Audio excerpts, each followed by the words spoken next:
Membangun sebuah keluarga yang kokoh itu sangat penting. Kenapa? Karena dari keluarga yang kokoh di dalam Tuhan itulah akan lahir anak-anak generasi penerus yang menjadi generasi dunia, di mana kita sedang membesarkan anak di tengah-tengah dunia yang sangat jahat. Karena itu betapa pentingnya kita harus mengerti kepada firman Tuhan, mengajarkan keluarga kita untuk hidup hormat sama Tuhan. Sekarang orang ini sudah banyak yang tidak takut akan Tuhan lagi, tidak hormat sama Tuhan, hidup sembrono, melakukan dosa itu normal.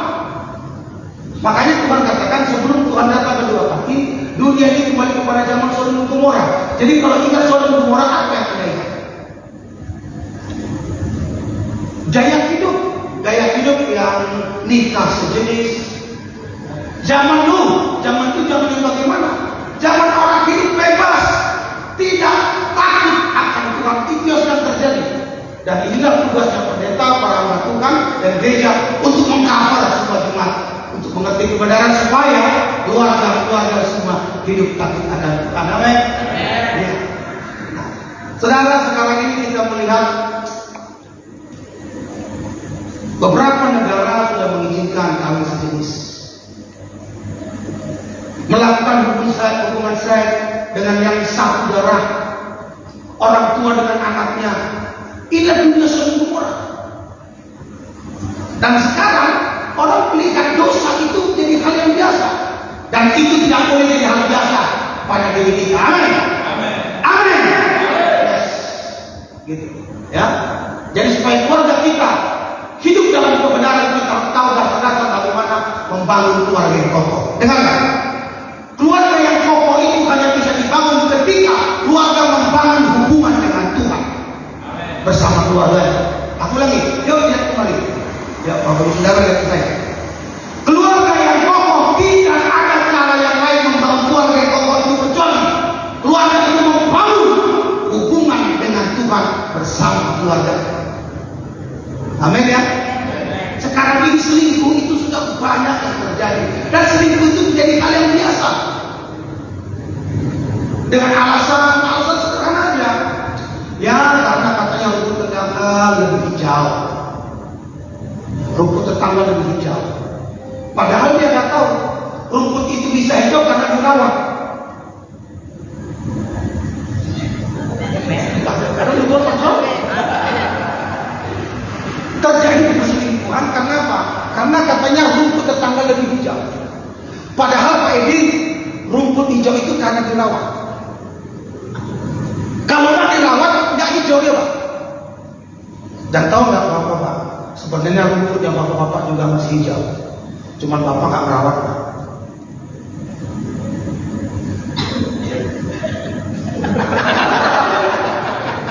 Jadi kan justru biasa, ya relax, ya, dengan. Cuman bagaimana cara merawat supaya pasangan itu bisa menjadi seperti katanya ini, rumputnya hijau. Jangan buat istrimu kesal. Amin. Amin. Ada buat doang. Ya, amin lah. Bisa dapat pesannya, dapat suara saya jelas ya. Jadi jangan buat pasanganmu kesal. Amin. Kalau pasangan sudah sampai cemberut kesal, otomatis gak hijau lagi, dia akan cepat jadi kering. Ya kan? Makanya pernikahan itu, perkawinan itu harus dipelihara, dijaga. Ada yang bilang amin? Pernah bilang amin? Pernikahan itu harus dijaga. Makanya katanya kenapa orang menikah? Karena jatuh cinta. Tapi kenapa selanjutnya rumah tangganya bahagia? Karena satu hal, membangun cinta. Sudah berapa umur Bapak? 76. 76. Umur Inang berapa? 55. Oh, jaraknya jauh. Nah, kapan terakhir Amang ini pegang tangan Inang sama-sama berangkat ke gereja? Tadi. Kamu sudah mau ke sini. Oh, karena lewat jembatan. Udah. Ya pakai sama.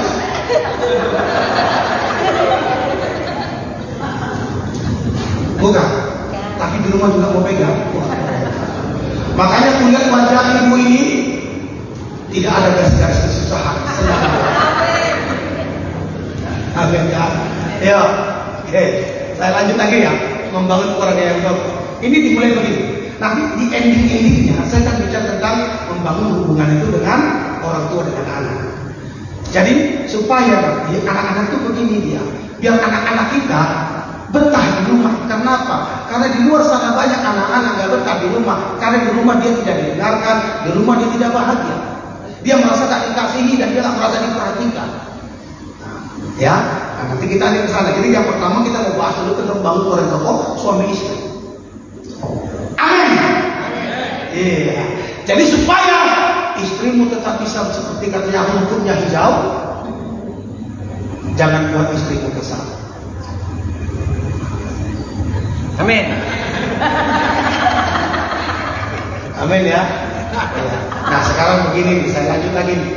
Ya saya lanjut. Nah saudara, kalau sering buat istri kesal, nah dia akan cemberut. Padahal begini, kasih Tuhan. Berkat seorang pria ditentukan bagaimana dia memperlakukan istrinya. Karena hubungan suami istri itu bukan hubungan saudara, tapi sedati. Jadi ketika seorang suami atau seorang istri merendahkan pasangannya, dia sedang melukai dirinya. Nah ketika keluarga saling melukai, bagaimana bisa jadi keluarga yang kokoh dalam Tuhan? Akhirnya dia nggak betah di rumah, dia keluar ketemu dengan mantan. Makanya ada istilah apa? CLBK, cinta lama berselingkuh kembali. Aman punya mantan? Amin.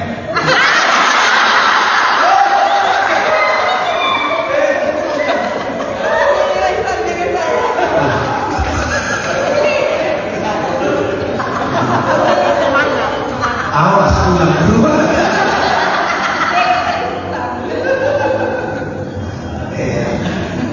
Jadi itu awal-awalnya selingkuh itu kan di situ. Ketika suami istri sudah terjadi melakukan dosa selingkuh itu, pasti yang jadi korban itu anak-anak. Pasti. Nah inilah yang setan sangat inginkan. Karena ketika rumah tangga hancur, rumah tangga keluarga hancur, hancurlah masa depan daripada anak-anak.